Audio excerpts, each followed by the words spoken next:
Anda masih bersama kami di Detak Kepri Siang. Saudara, sebagai cabang olahraga baru yang dipertandingkan di PON ke-21 Aceh Sumut, cabur Jiu-Jitsu Kepulauan Riau berhasil meraih medali perak dan perunggu. Hal ini menambah jumlah perolehan medali yang untuk kontingen Kepri. Untuk mengetahui lebih lanjut terkait sepak terjang cabur Jiu-Jitsu pada PON 21 Aceh Sumut, saat ini kita sudah tersambung dengan pelatih Jiu-Jitsu Kepri, Bapak Rozi Juhendra. Selamat siang Pak Rozi, saya Kristi dari Batam TV. Ya, selamat siang. Selamat siang Pak, bagaimana kabarnya Pak? Bagaimana kabarnya Pak? Dengan Mbak siapa ini tadi? Dengan Mbak Kristi Pak. Oke Mbak Kristi, saya Rozi dari pelatih dari tim Jiu-Jitsu Kepri. Kita cabur Jiu-Jitsu sudah bertanding dari Rabu dan Kamis kemarin. Alhamdulillah hasilnya untuk Jiu-Jitsu Kepri sesuai target. Hasil yang kita dapat 1 perak dan juga 1 perunggu. Perak diraih atlet andalan kita dari kelas 69 Newaza Putra. Sedangkan perunggu diraih oleh atlet kita Tommy Riono. Sejauh ini apa yang ditargetkan oleh KONI Kepri dan juga Pengprov sudah tercapai. Mudah-mudahan ini menjadi motivasi bagi atlet-atlet muda lainnya. Di sini juga ada juga sebenarnya atlet peraih perak, Danang. Dan Danang saat ini telah dilirik oleh PB untuk generasi berikutnya karena secara umur sangat potensial. Yang saat ini Danang masih berumur 19 tahun. Dan saat di final kemarin, Danang berhadapan dengan atlet unggulan Indonesia yang kebetulan kemarin mewakili Provinsi Jawa Barat. Di pertandingan final, Danang dan atlet dari Jawa Barat bertanding cukup sengit. Kita hanya kalah seperdetik untuk mengejar poin dan akhirnya sampai waktunya habis kita ketinggalan 2 poin dan itu cukup menjadi perhatian tersendiri bagi PB untuk melirik atlet-atlet muda untuk disiapkan di event-event internasional.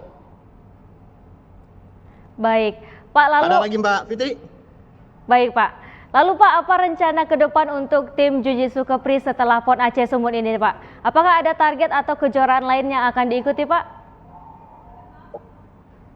Oke, jika itu untuk event-event nasional tentu kita berharap KONI Kepri bisa memberikan perhatian lebih pada cabur yang sudah meraih prestasi seperti Jiu-Jitsu. Apalagi atlet kita udah sampai ke tahap final. Artinya jika teman-teman di KONI selama ini memberi perhatian dalam tanda kutip belum sepenuhnya, kita berharap dengan hasil event PON ini KONI punya program terbaru hingga atlet-atlet muda ini bisa dibina dan selanjutnya bisa mengharumkan Indonesia di event-event internasional.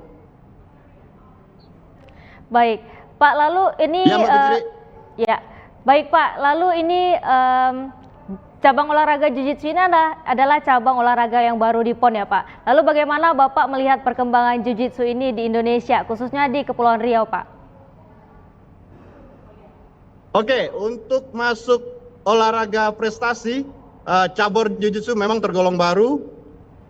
Untuk dipertandingkan baru masuk pada PON periode ini. Sebelumnya pada PON di Papua lalu kita masih eksibisi. Tapi setelah masuk ke prestasi, untuk perkembangan Jiu-Jitsu tersendiri khususnya di Kepri secara kuantitas maupun kualitas cukup signifikan. Artinya di sini cabur Jiu-Jitsu sudah mulai dilirik dan diketahui oleh masyarakat umum. Tidak hanya sebagai bela diri prestasi, sebenarnya cabur Jiu-Jitsu sudah lama ada. Baik, lalu Bapak sebagai pelatih ini apa yang menjadi fokus utama Bapak dalam mengembangkan teknik dan kemampuan atlet di cabang olahraga Jiu-Jitsu Pak? Oke, sebagai pelatih tentu kita harus fokus pada pembinaan. Hanya saja selama ini atlet binaan kita masih berlatih secara mandiri, artinya belum sepenuhnya fokus. Mereka juga memikirkan hal-hal lain seperti pekerjaan dan lain-lain. Artinya atlet yang kita bina fokusnya masih terpecah. Andai kata kita KONI Kepri bisa melakukan seperti pembinaan-pembinaan yang dilakukan oleh provinsi-provinsi yang kita tahu selama ini cukup bagus melakukan pembinaan, tentu saja kita bisa next di waktu berikutnya kita bisa mencapai prestasi yang lebih tinggi lagi. Baik, Pak Rozi, terima kasih untuk informasinya siang hari ini, Pak. Selamat beraktivitas kembali, selamat sekali lagi dan sukses selalu, Pak.